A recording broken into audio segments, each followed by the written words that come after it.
was good for Republicans. I don't think it was good. I'm not sure it was good for anybody. But we had... Hello, everyone, and welcome back to 45th Perspective. I'm glad you're here.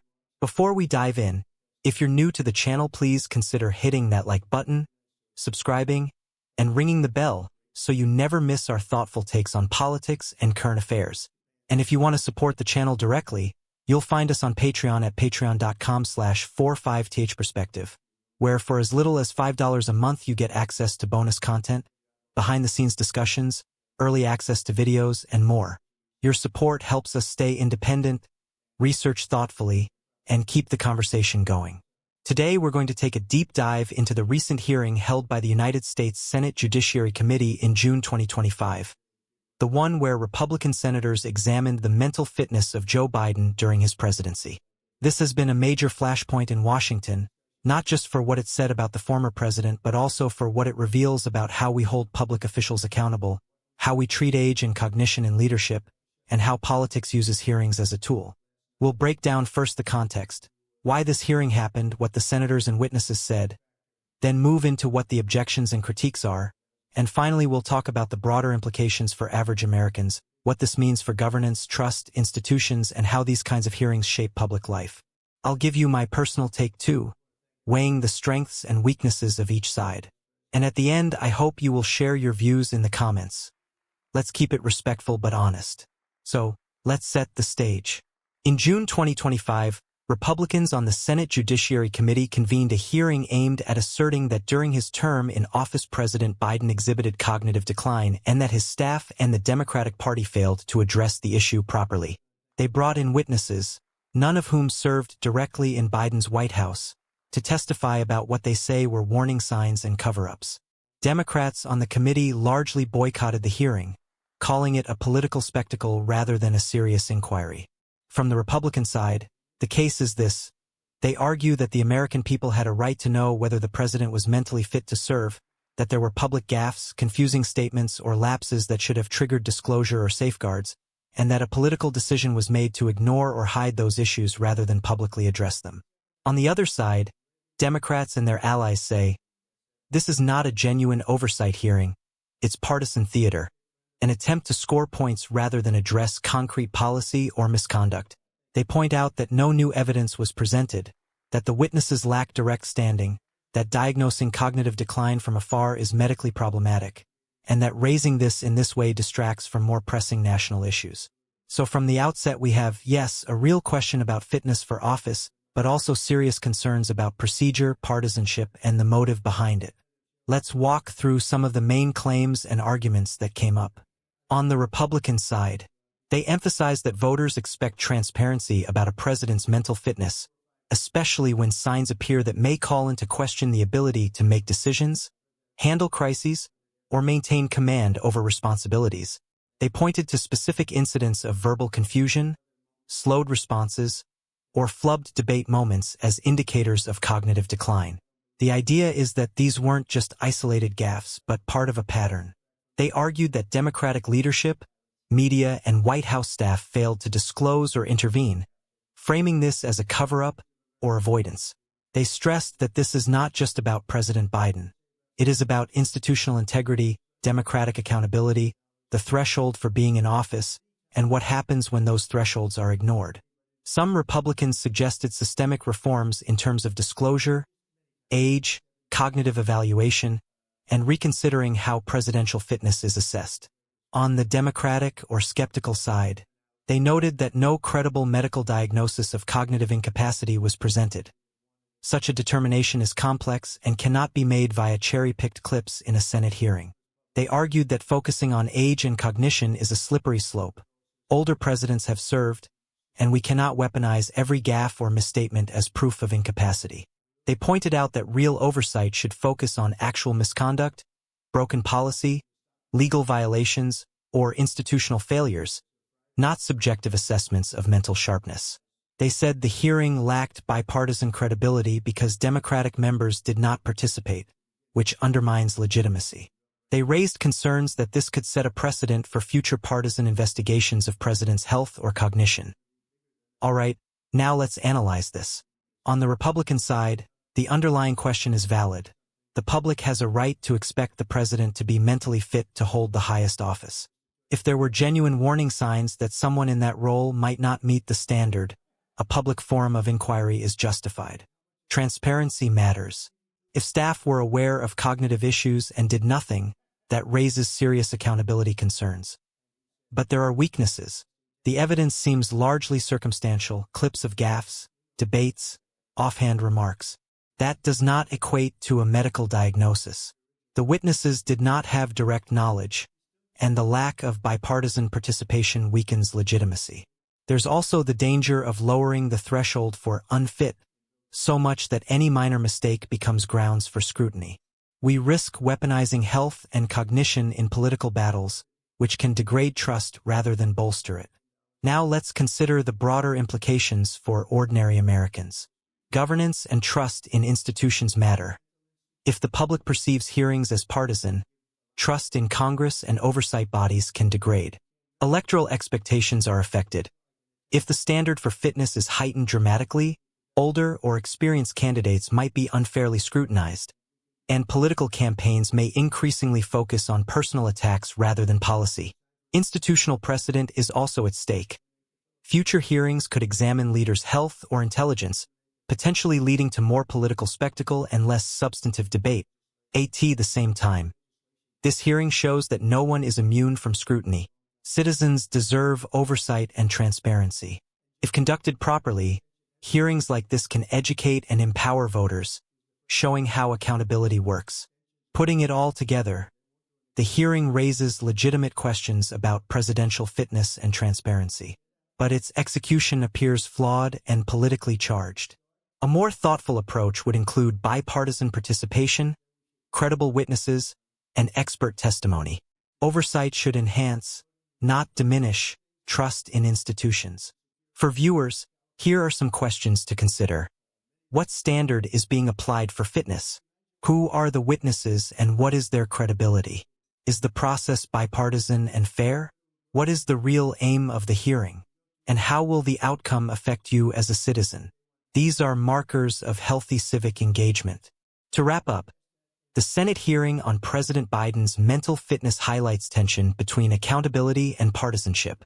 The question is real and valid, but the approach and execution leave room for concern.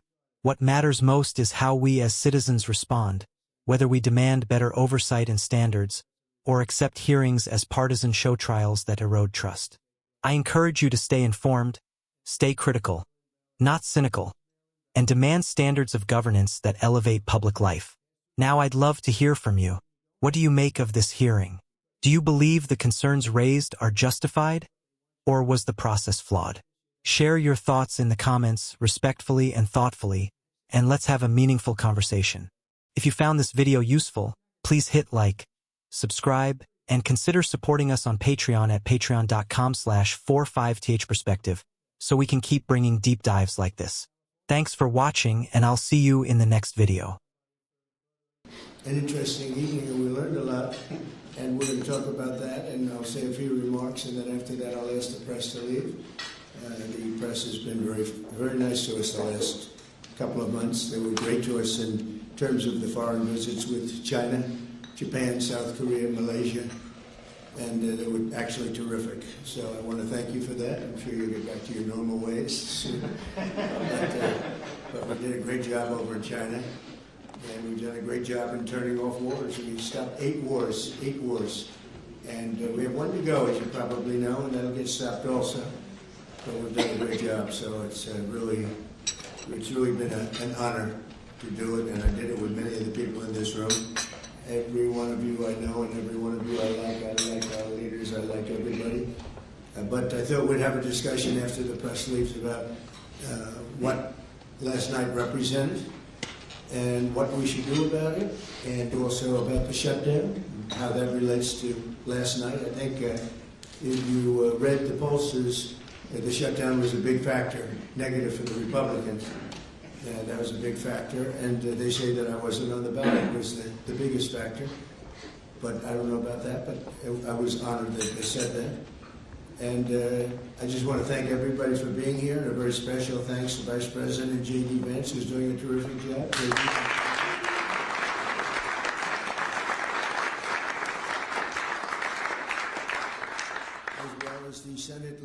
team that has been working very hard, working really, I will tell you, nobody's working any harder representing the American people, including Senator John Thune. John, thank you.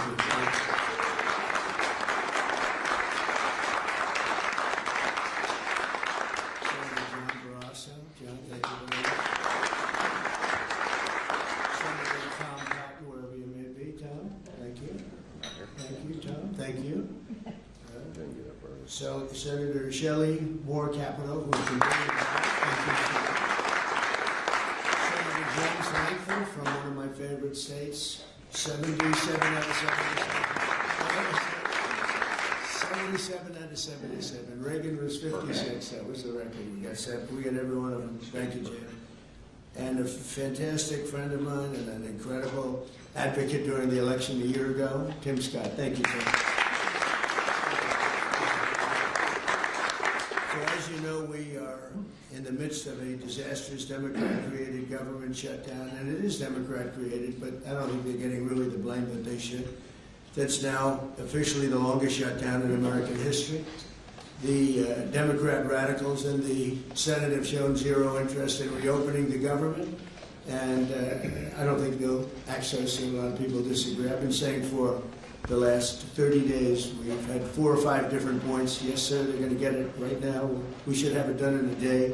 I've heard that about 4 times. I heard it after Kings. They said I was a king. And I heard it after Kings. I heard it after a couple of other moments in time. And I said, no, I don't believe so. And now I heard it's after the election. I don't believe so. I think they will. I think they're kamikaze pilots. I just got back from Japan. I talked about the kamikaze pilots. I think these guys are kamikaze. They'll take down the country if they have to. So I don't think so. Millions of Americans are going to be without SNAP benefits. And I will say about SNAP benefits, so when I was president, we had $7 billion worth, and now they have many times that, because these benefits were given to anybody that asked, and they're up to, I hear, just many times, $47 billion. So it wasn't the purpose of SNAP. It was for people that really had problems, down and out, people that really had problems. But during Biden, they gave it to anybody that wanted it. I think it's something you have to talk about because the numbers are incredible. But countless public servants are now not being paid, and the air traffic control system is under increasing strain. We must get the government back open soon, and really immediately. We have to get it up. We have the hottest economy we've ever had, and it's affecting the stock market now a little bit. But the stock market, as of Friday, has hit many record highs during the last 9 months, many.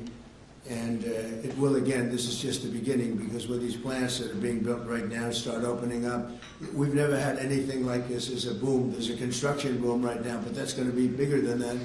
That's going to be an economic boom as soon as they open up, and it's going to be something special. We have car companies coming in. When I was in Japan, Toyota, Mr. Toyota, I said, "What's your name?" "Toyota." I said, "Oh, you're rich." I said, "How much of the company do you own?" 92.1%. I said, "I'm glad you said the one. He wants to get." I said, "You're a rich guy." And he said, "I'm investing $10 billion in the U.S. And you know what I'm talking about, right? You introduced me, Mr. Senator. You introduced me originally when you were the ambassador to Japan. He's still good. He's still strong. But he had no interest in investing in this country. Now he's investing $10 billion as of 1 week ago in building new plants. We have auto plants coming in incredibly, but we have AI and all of them. And we can't be extorted to give $1.5 trillion to people that came into the country illegally, many from prisons, many drug dealers. A lot of people came in from mental institutions. They want to give a lot of money to the people that came in illegally. We have to get them out. We can't. No country can sustain that. That's not like an attack on our country. In no country, these are not going to be productive people. These are going to be anti-productive people. And we can all have big hearts. I have a bigger heart than anybody, but we can't let that happen. It's time for Republicans to do what they have to do, and that's terminate the filibuster. It's the only way you can do it.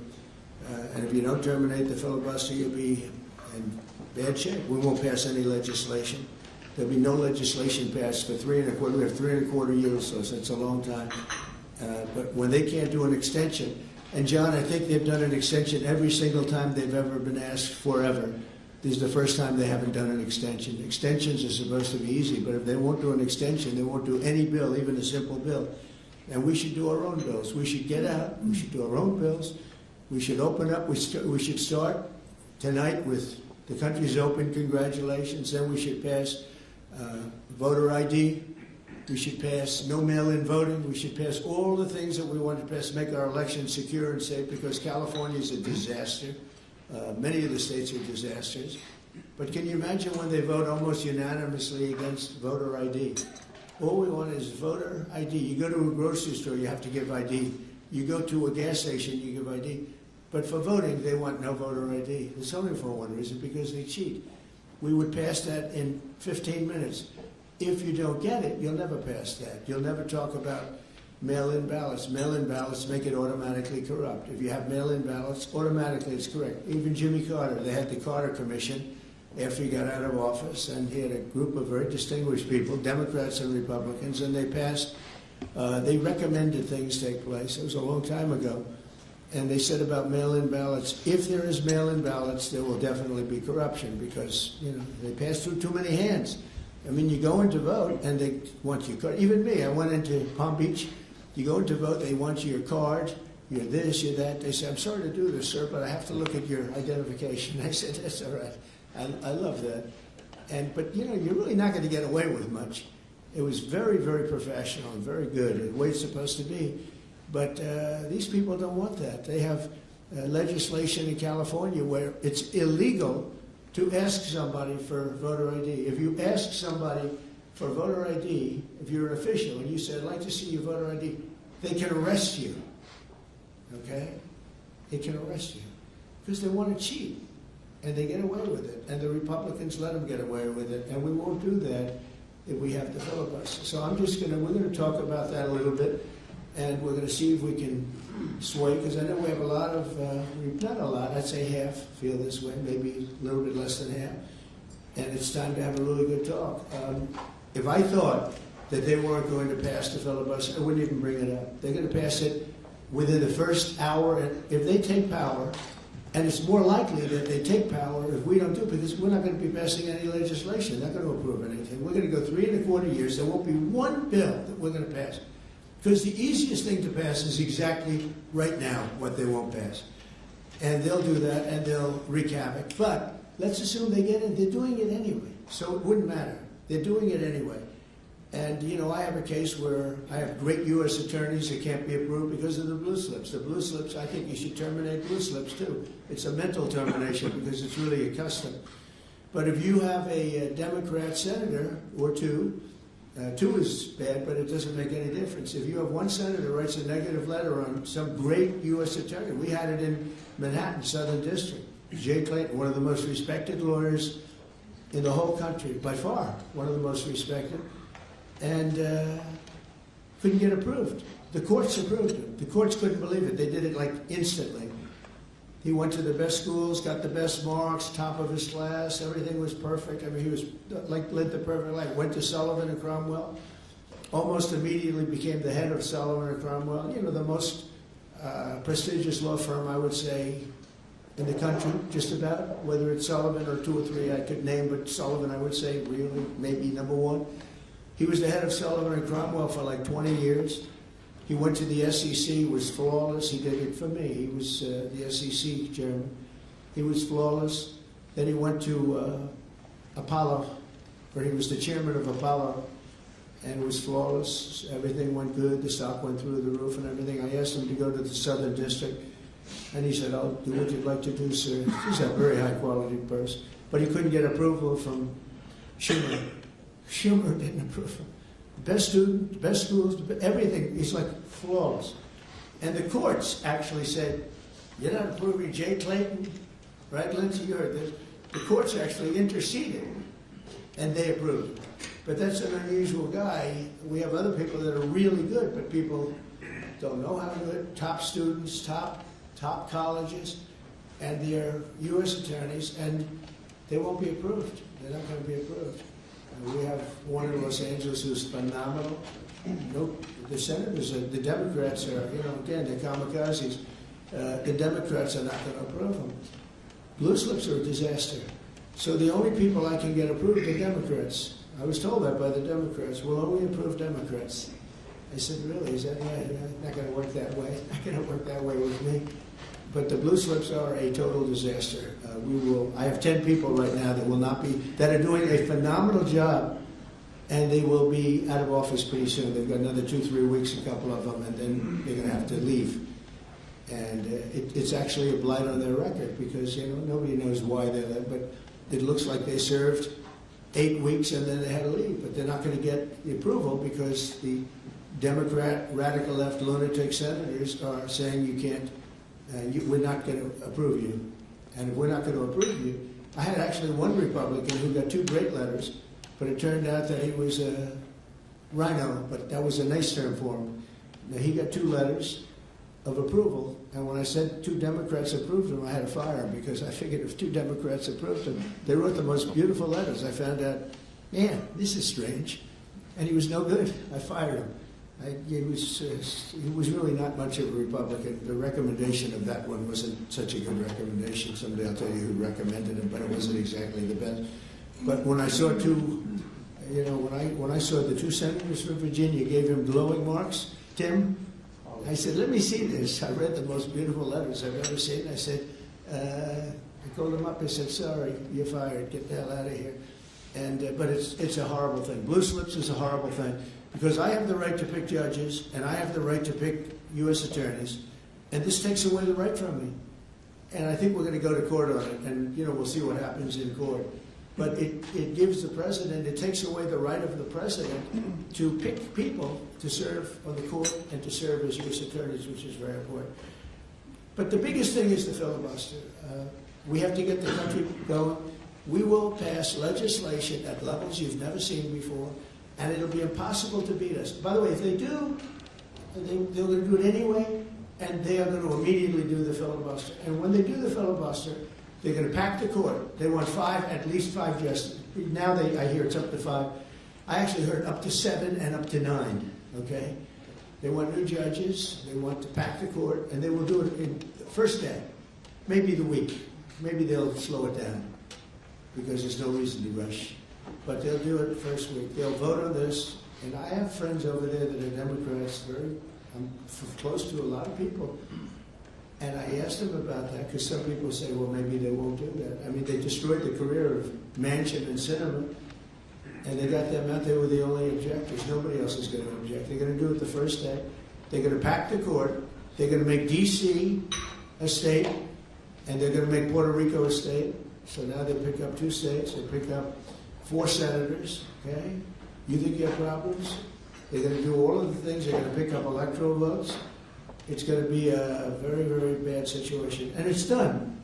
It's done. As soon as they attain power. Now, if we do what I'm saying, they'll most likely never attain power because we will have passed every single thing that you can imagine that it's good and all good for the country.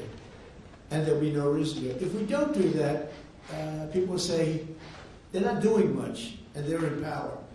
So the good news is we did the great, big, beautiful bill, and it's the greatest thing we could have done.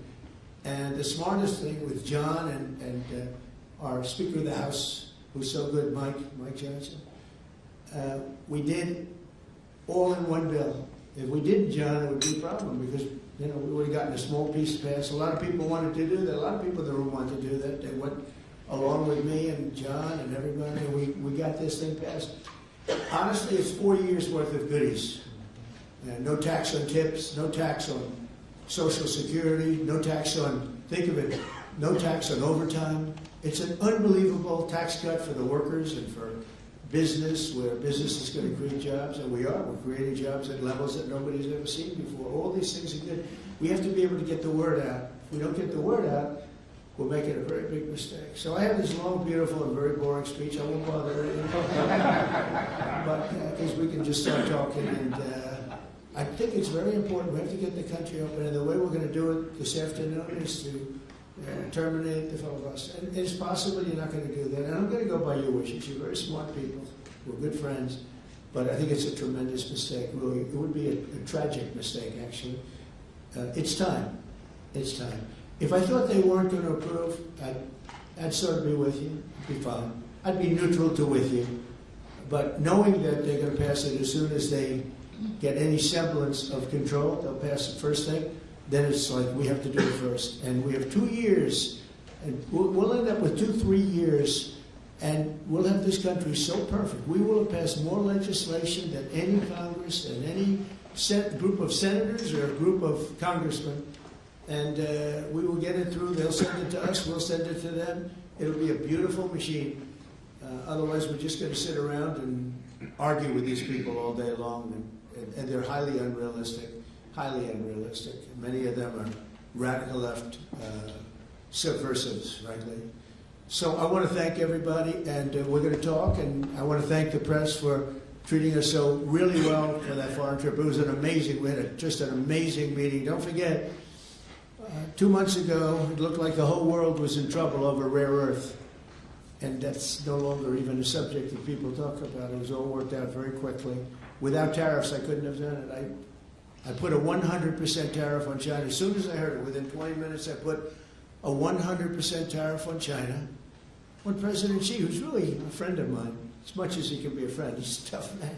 He's a tough man. Smart man, actually. Very smart. The press doesn't like it when I call him very smart. You know, they think I'm not supposed to call him smart. But he leads 1.4 billion people without question. In fact, during the meeting we were there, a couple of you were there, and some of you saw it. So he's here, and he's got about 6 people on each side, and every one of those people was standing like this. They were at attention. And I made a comment to one of them, and he got no response. I said, "Are you going to answer me?" I got no response. And President Xi didn't let him have any. So if there's any question, I said, I want my cabinet to behave like that. I'm demanding that I want them sitting up like that, Tim, just nice and straight. I've never seen posture like that. I've never seen men so scared in their lives. Yeah, the equivalent of a vice president. He was. I said, "Are you going to answer my question?" And he's like, "He doesn't move." I said, "What's wrong with this guy?" "I will answer all questions." Why don't you behave like that? JD doesn't behave like that. JD butts into conversation. I want to have that for at least a couple of days, okay, JD? We'll keep you long term, but a couple of days. A couple of days of that would be very, very nice. Okay, I want to thank you, and we'll talk a little bit. And I see they set me up with a podium. I thought I'd just be sitting, but it's probably easier. I want to thank you all very much. Thank you to the press, and you can go, and we'll speak to you later. Thank you. I'm going to Miami to make a speech today at a big group, and we have a nice big crowd, and we'll see you there. A lot of you traveling down with me. Thank you very much. Mr. President, you sound very frustrated by last night's elections. What are the takeaways for people in this room? Thank you, press. What happens if they don't eliminate the press? Thank you, press. Please, Rob. Thank you. Keep moving. Thank you. Thank you.